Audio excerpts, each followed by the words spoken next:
Hello, friends. Welcome to Trainlang podcast.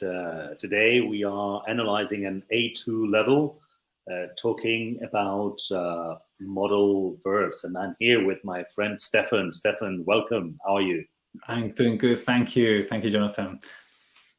Fantastic. So, Stefan, today we talk about modal verbs. Interestingly, we are going to discuss just three of them, no? Should, have to, can, and then we will talk a little bit how using this modal verbs in a specific setting. For example, British manners and etiquette. No, I think we are missing Matthew here, no, with British manners. No, Matthew's so British. So, but anyway, you and I, we're going to do our best on this one.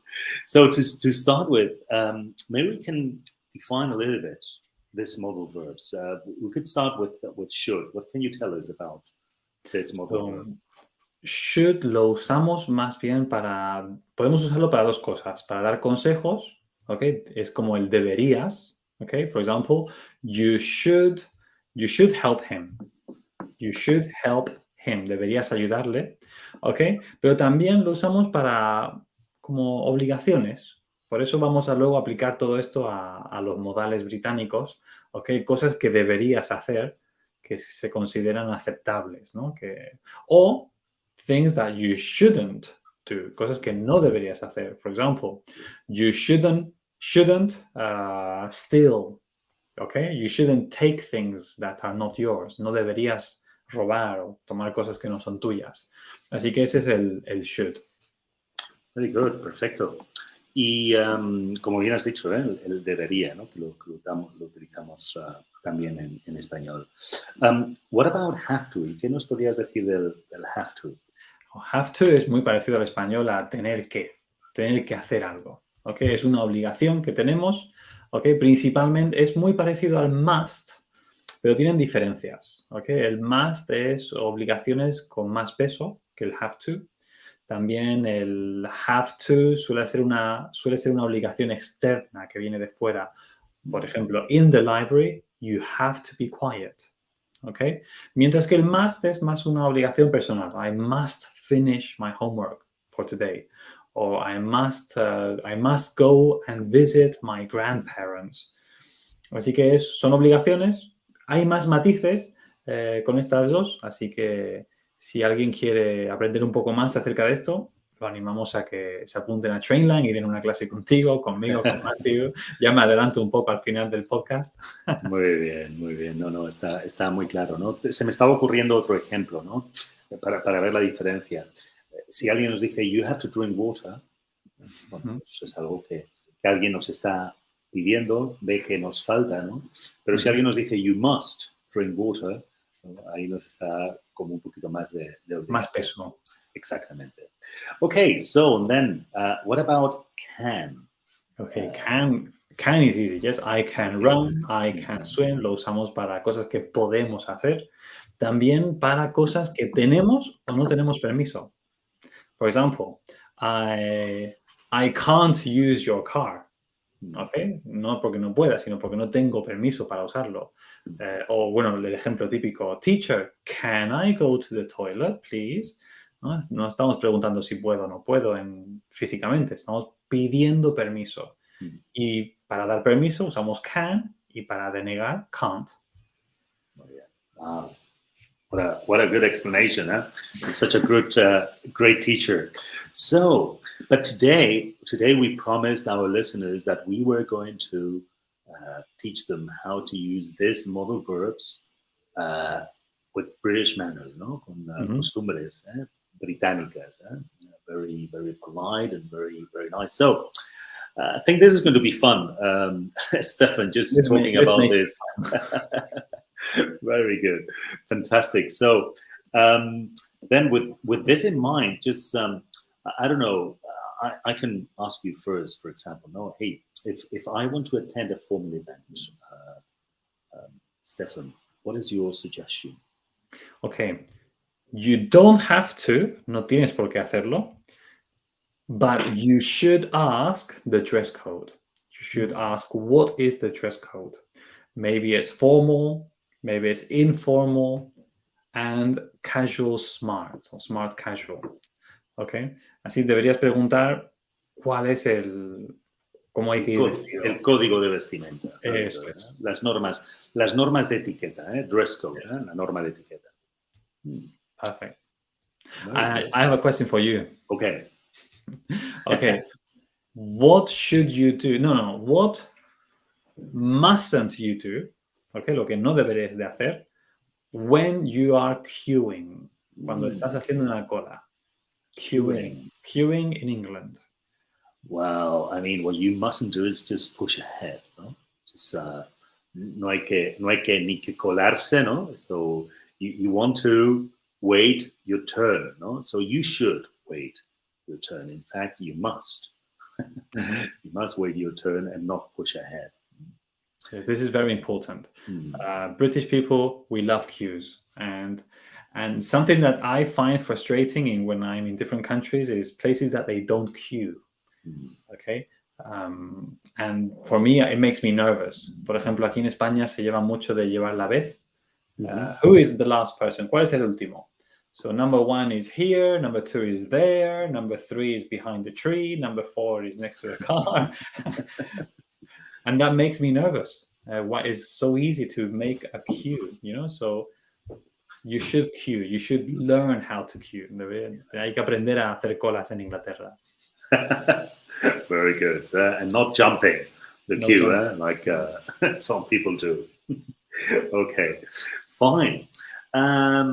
And okay, so in England, in Britain, I'm invited to a dinner party.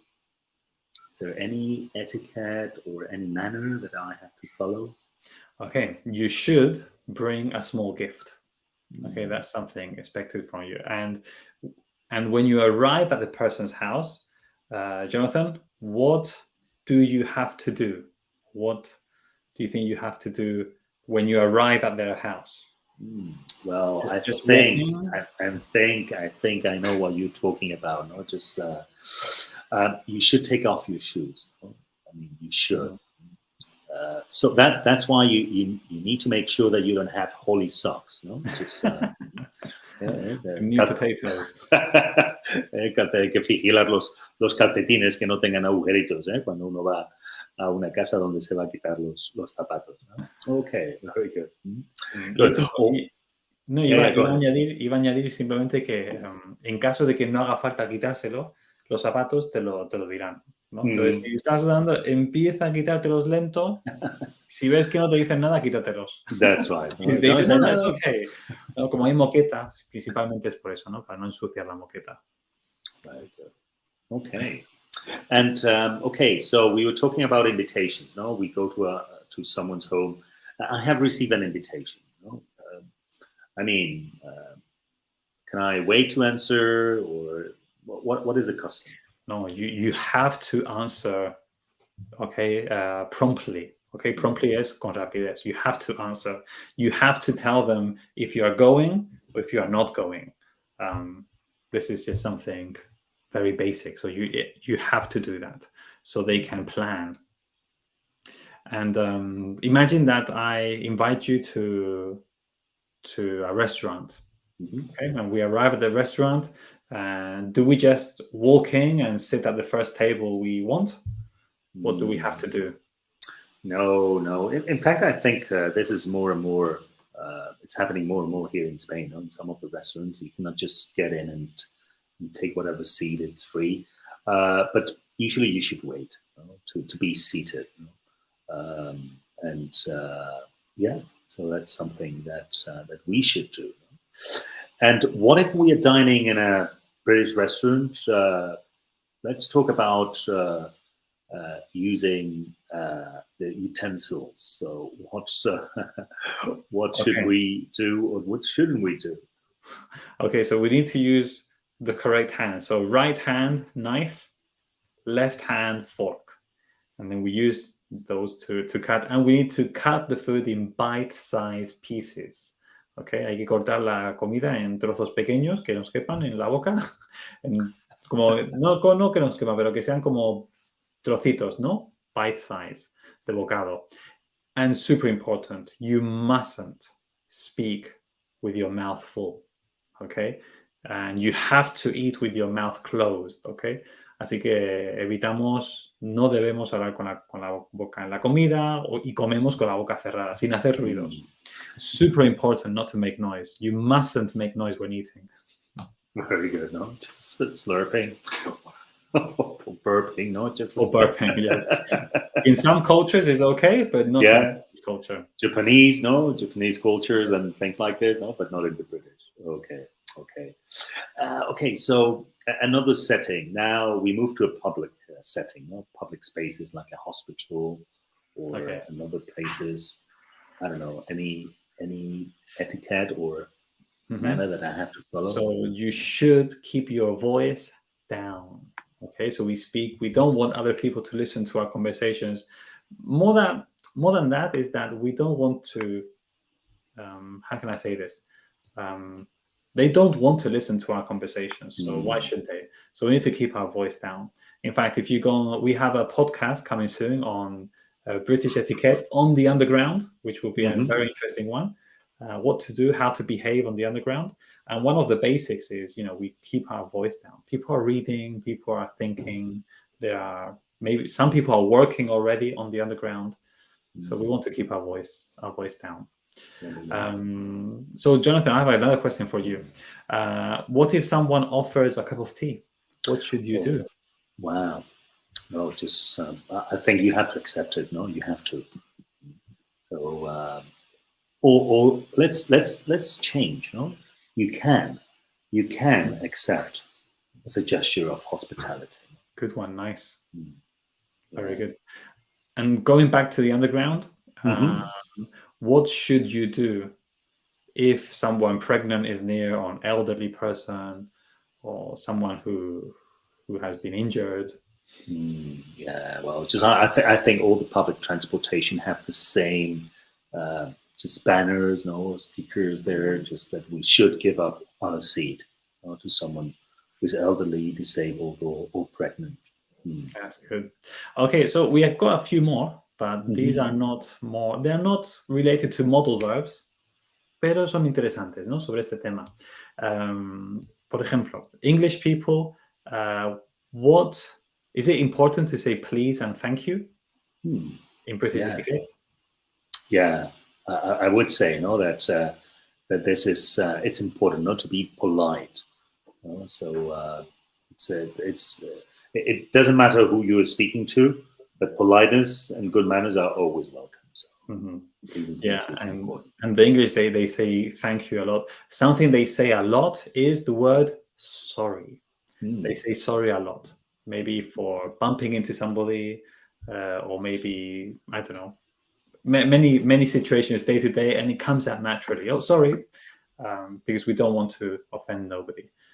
So those are the three words: thank you, please, and sorry.